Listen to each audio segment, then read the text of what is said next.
পাকিস্তান ও পাকিস্তান শাসিত আজাদ কাশ্মীরে ভারতের ক্ষেপণাস্ত্র হামলায় ৩১ জন নিহত হয়েছেন। এ ঘটনার পর সামরিক বাহিনীকে পাল্টা হামলার অনুমোদন দিয়েছেন ইসলামাবাদ। পাকিস্তান বলছে ভারতকে এই হামলার মূল্য দিতে হবে। এমন অবস্থায় পাকিস্তানের হামলার ভয়ে ভারতের উত্তরাঞ্চলের কমপক্ষে ২১টি বিমানবন্দর ১০ মে পর্যন্ত বন্ধ রাখার নির্দেশ দিয়েছে দেশটির সরকার। বন্ধ রাখা বিমানবন্দরগুলো ভারত শাসিত জম্মু কাশ্মীর ছাড়াও পাঞ্জাব, হিমাচল প্রদেশ, রাজস্থান ও গুজরাট রাজ্যের বলে জানা গেছে। বুধবার রাতে এক প্রতিবেদনে এই তথ্য জানিয়েছে ভারতীয় সংবাদ মাধ্যম দ্য হিন্দু।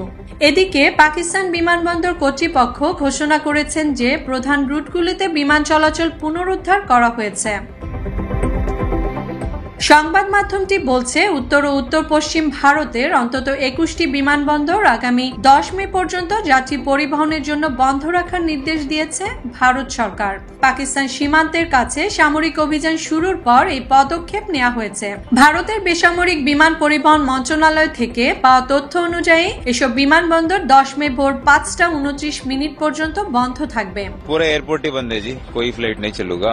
आगे जो सानू इन्फॉर्मेशन मिलता है कि चालू हो गया उदो या पचा। বন্ধ রাখা এসব বিমানবন্দরগুলো কেন্দ্রশাসিত জম্মু কাশ্মীর ও লেহ এর পাশাপাশি পাঞ্জাব, হিমাচল প্রদেশ, রাজস্থান ও গুজরাটের মতো রাজ্যগুলোতে অবস্থিত। ফলে পাকিস্তানের সঙ্গে সংঘাতে অভ্যন্তরীণ ফ্লাইটের বড় একটি অংশ বাতিল হয়েছে। এছাড়া ভারত থেকে আন্তর্জাতিক কিছু ফ্লাইটও বাধাগ্রস্ত হয়েছে, কারণ পাকিস্তানের আকাশপথ ব্যবহার করতে না পারায় অনেক ফ্লাইট ঘুরিয়ে দিতে হয়েছে। দ্য হিন্দু বলছে বন্ধ থাকা উত্তর ও উত্তর পশ্চিম ভারতের প্রধান বিমানবন্দরগুলো হলো জম্মু ও কাশ্মীরের জম্মু, শ্রীনগর ও লেহ, পাঞ্জাবের অমৃতসর, চণ্ডীগড়, পাতিয়ালা, হালওয়ারা, হিমাচল প্রদেশের সিমলা, ধর্মশালা, রাজস্থানের যোধপুর, বিকানের জয়সালমের, কৃষ্ণনগর, গুজরাটের ভুজ, জামনগর, রাজকোট, মুন্দুরা, পোরবন্দর এবং কান্ডোলা এবং কেশদ। এছাড়া গোয়ালিয়র ও হিন্ডন বিমানবন্দরও এই তালিকায় রয়েছে বলে জানিয়েছে সংবাদ মাধ্যমটি। এই বিমানগুলোর অনেকগুলোই বেসামরিক ও সামরিক উভয় ধরনের ফ্লাইট পরিচালনা করে। আকাশপথে সেবাদানকারী ভারতীয় বিমান সংস্থা ইন্ডিগো জানিয়েছে তারা ১১টি বিমানবন্দর থেকে ১৬৫টির বেশি ফ্লাইট বাতিল করেছে। অন্যদিকে এয়ার ইন্ডিয়া ৯টি বিমানবন্দর থেকে ফ্লাইট বাতিল করেছে। আর Air India Express Amritsar, Gwalior, Jammu, Srinagar ও হিন্ডন থেকে তাদের ফ্লাইট বাতিল করেছে।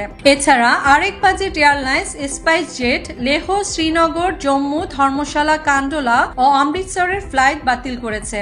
আকাশ এয়ার শ্রীনগরের সব ফ্লাইট ৯ মে পর্যন্ত বাতিল করেছে।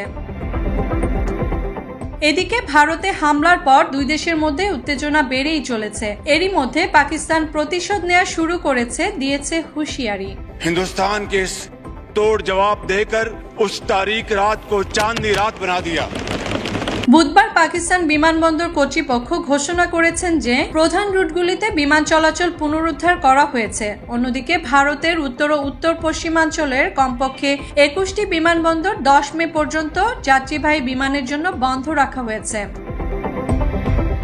পিএ অনুসারে কিছু আকাশসীমা, বিশেষ করে লাহোরের উপর দিয়ে যাওয়া অংশ কার্যক্ষমতার কারণে আরো ২৪ ঘন্টা বন্ধ থাকবে। বিমান কর্মীদের জন্য একটি সংশোধিত বিজ্ঞপ্তি জানিয়েছে।